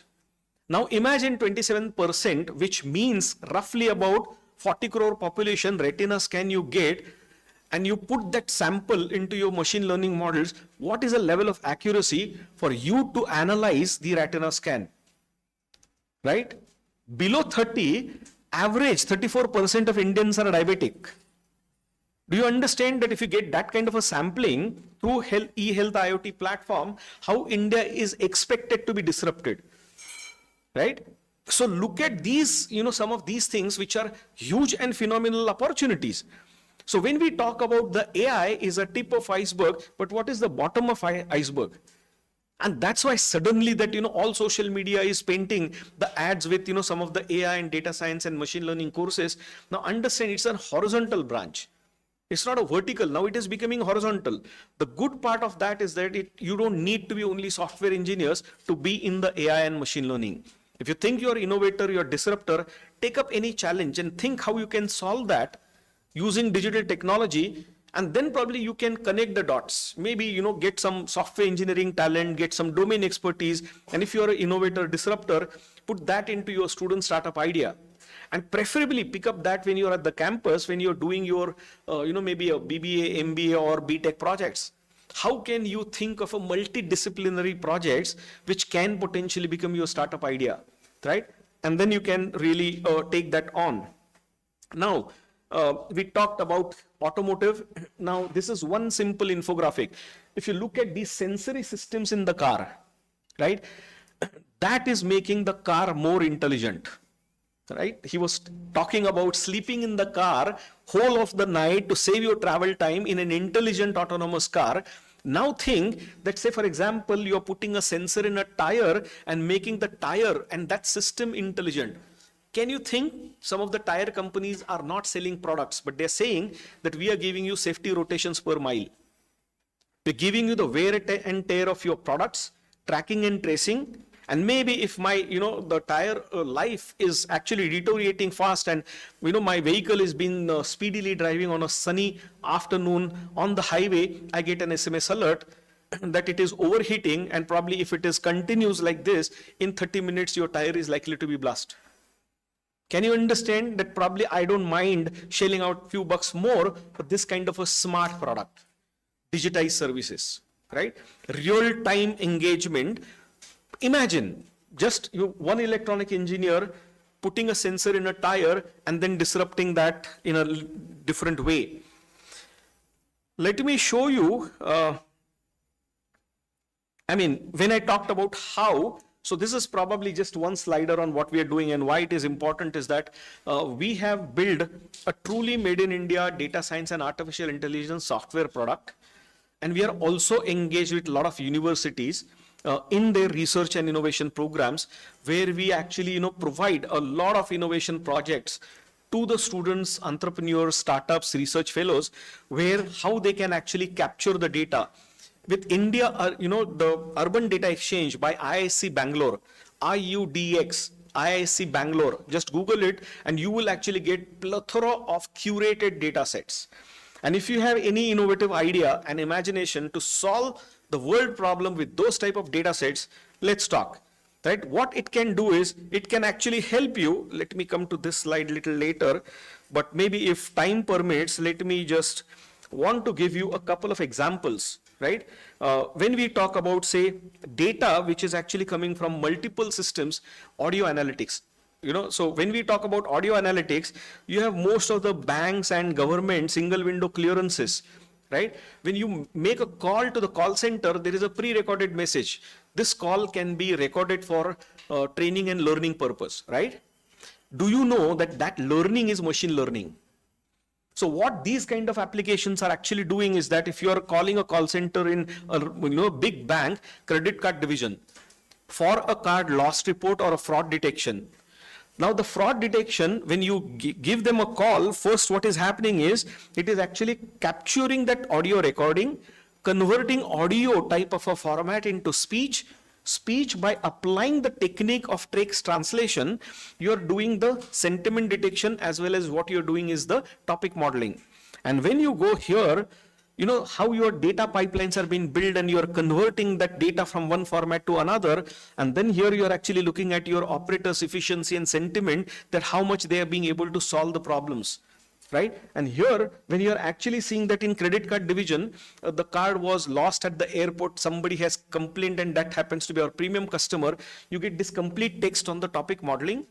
This text is converted from an audio with almost 95% plus accuracy. Understand. Now, when you are probably like an SBI or ICICI, you have 1 crore customers and you get an average 10,000 calls. Who has the time to, go through those call recordings or analyze and engage the customer? That's where you need AI. What I said, that some tasks and some routine repetitive tasks will be replaced and be made efficient by AI. Right? Let me give you another couple of examples, if you allow me another couple of minutes. This is the optical quality control.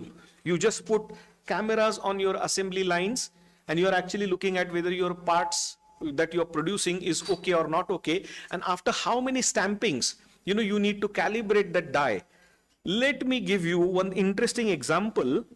This one is actually, again, the image processing, where what you're doing is that this topic is called as the damage part analysis using image processing, right? So imagine that you are, after sales service, you buy a car and you meet with an accident on a highway. So from an service station app, you're actually taking photos or a short video and uploading that. So because you are a user of an app, you are already identified. Using data annotation technique, the job card is created and it says that, okay, this bumper cannot be repaired, it has to be replaced. Is vehicle under warranty? And is it, in first 3 servicings? Who is the customer? What's his portfolio with us? And when you say that, okay, it will take 2 days and 10,000 rupees damage. If you say, yes, I'm okay with it, then you do data monetization. You actually auction that data to the insurance company and they're saving time and money and energy to go there. They can simply do e-survey because you as a customer are already identified. And they say probably we'll, cut this labor and plastic parts and we'll pay you only 7,500. Now understand that automotive company after sales service using AI, they're creating their customer experience on digital experience. You understand? Now these kind of things will actually give a ease to the user and increase their efficiency and engagement. And probably, one more, which one is actually from this, this data set is about Pune Smart City. And this one is actually captured from this, India Urban Data Exchange, or IC Bangalore data set. So Government of India has invested in smart city infrastructure, sensors and location about air quality index of Pune. Now, what did we do? Build some machine learning models to analyze that what is the demographic segmentation of India or of Pune, right? What is the population of Pune? What is the vehicle population? And in the air quality, what are the polluting factors? Industrial pollution, vehicle pollution. If vehicle pollution, pin code wise and street code wise, and street peak hours and non-peak hours. Now, imagine that if this is being profiled and built, then some horticulturists will think that now I want to take these machine learning models and analyze the impact on green cover, right? Imagine that if you're a commerce graduate doing BBA from here, and you are thinking about an insurtech idea that, okay, if you get this kind of a data, so in Pune, Karve Road, during peak hours and non-peak hours, it is supposed to be the most polluting street. If an infant is born there today, when is he likely to get bronchitis, and how would you calculate his insurance policy premium today? Right? Now, these are some of the disruptive ideas that you can think, because what you have now is you have some of the cooked data as machine learning models for you, right? This has n number of applications, what and how we can do. But in the interest of time, let me simply wind up, and probably my last message on the sign-off note is that this is the BVM model, Brahma, Vishnu, Mahesh, right? Brahma is a god of creation, Vishnu is god of life, and Mahesh is god of destruction. God of ideation, God of integration and implementation, and God of upgrade. The upgrade is new thinking. You need all three, right? You need all three, right? Let me ask you a question. What do you think is my job in my company, Brahma, Vishnu, or Mahesh? Brahma or Vishnu? Most of the time we end up being Vishnus, but my job is expected to be Mahesh. If you do not destroy, you can't recreate, right? And in ideation, understand, when you get into that comfort zone, you don't ideate. Challenge yourself so that you can come out with a better and simpler ways to, solve the problems with more efficiency and accuracy. The second is that think of how can you create a value. Create a value for not only your enterprise, for yourself, but also a societal value, rather than only thinking of, making some few bucks. And the last is that work for the values or not only for the profits. Because when you will pass out from this campus, you're not just another student, just another citizen of the country, but we should look at you and remember and think of you, oh, this is a DYPIU, International University product. And that should bring in the respect that what is the finished product this university at this campus has built. So thank you very much for inviting me here once again, and good luck.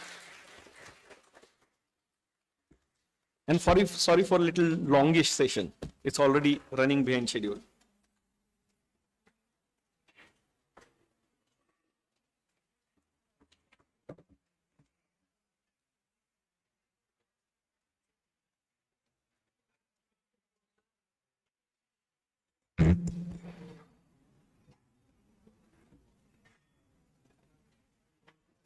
Thank you so much, sir, for those detailed insights. In fact, all the students and participants were so engrossed. Some of the students have also requested if it's possible for you to share the PPT, is their message to us.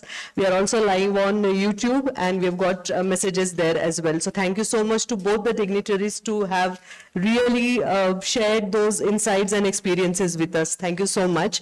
But may I now request Dr. Priyanka Dhoot, conference convener, the backbone of this conference, to propose the vote of thanks.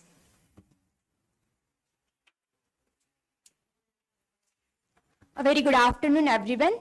As we come to the conclusion of the inaugural ceremony of National Conference on Transforming Business by Leveraging Talent, Innovation and Disruptive Technology, I, Dr. Priyanka Dhoot, would like to take a moment to express our sincere gratitude to all of you for your incredible contributions. First of all, I am thankful to Almighty for giving us courage and spirit to arrange this glorified event. His blessings have turned this program into grand success. Our sincere gratitude goes to today's chief guest, Dr. Prashant Pansare sir, founder and CEO, Rubik's Cube, and Mr. Yashovardhan Nath sir, Senior Director, Digital Engineering Management, Entity Data Services, for gracing the inaugural ceremony of this national conference. Thank you so much, sir. Today, we had opportunity to hear your thoughts, and this will definitely encouraging for all of us. I also thankful for our today's panelist, Mr. Sri Prasad Dasthali sir and Dr. Joe Lopez sir, for gracing this particular ceremony. We are also truly grateful for unwavering support and guidance of our chairman, Honorable Sanjay Patil sir, whose inspiring leadership has been a guiding light throughout this journey. We are indebted to our vice chancellors, Professor Prabhat Ranjan sir, as this event was made possible by his visionary approach, constant guidance and involvement at every stage of planning process. Our heartfelt thanks goes to our distinguished Pro Vice Chancellor, Dr. Sandeep Chatterjee sir, and Registrar Dr. Biren Modin sir for their encouragement throughout this endeavor. We express our deepest gratitude to our Research Dean, Dr. Shashi Singh ma'am, for her tireless efforts in promoting research culture at our university. I extend my thanks to our Director and Conference Convener, Dr. Madhuri ma'am, for her inspiring mentorship in hosting this 2 days national conference.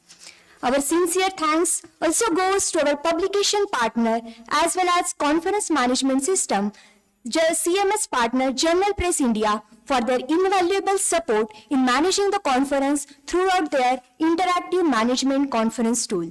It has been a pleasure to host all the researchers across the nation. I am thankful to all the participants for their active participation. It has made this event more gracified and glorified. Thank you all the participants. My also thanks goes to all the deans, directors, HODs and faculty members of DYPIU for gracing this inaugural ceremony. We also know that event like this cannot happen overnight. The wheel starts rolling months ago. It requires planning and bird's eye for details. We have been fortunate enough to be backed by our social media manager, Ms. Smruti Sheikhe ma'am, and a team of very dynamic and dedicated faculty members of School of Commerce and Management who are always actively involved to make this event a remarkable success. The conference would not have been possible without the persistent efforts of all the staff.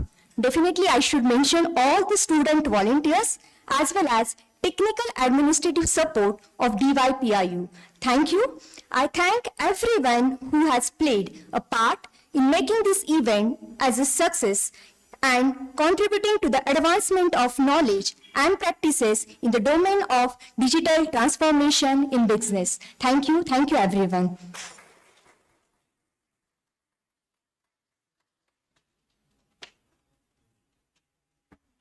And thank you, Dr. Priyanka.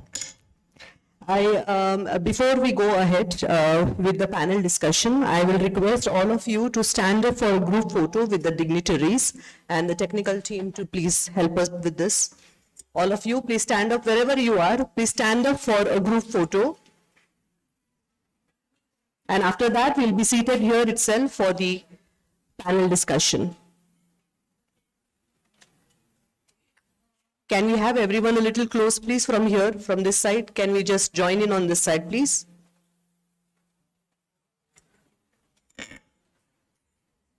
Let's have the people from there also joining in over here for the photograph.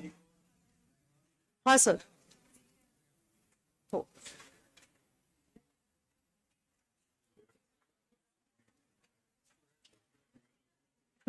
थोडे पुढे येऊ शकतात, पण हे dignitary सगळे पुढे थोडे बहुत volunteer वगैरे समोर येऊ शकतात. हां. होऊन जातील, सगळे येतात.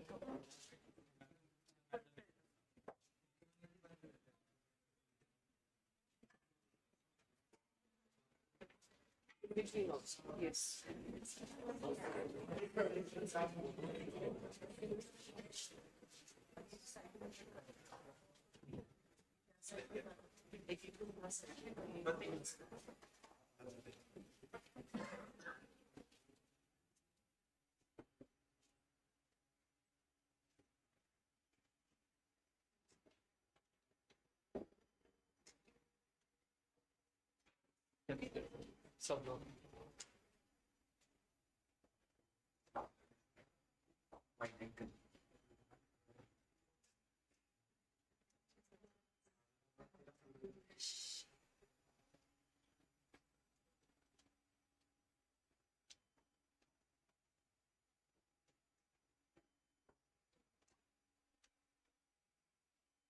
Thank you.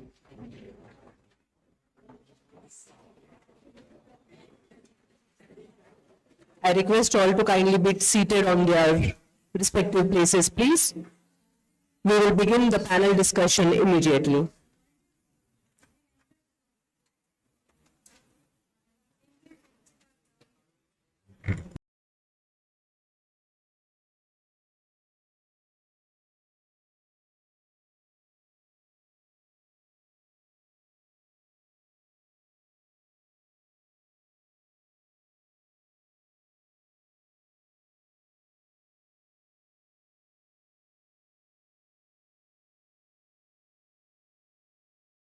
the national conference, and we will be concluding for the YouTube audience. Thank you so much for joining us online.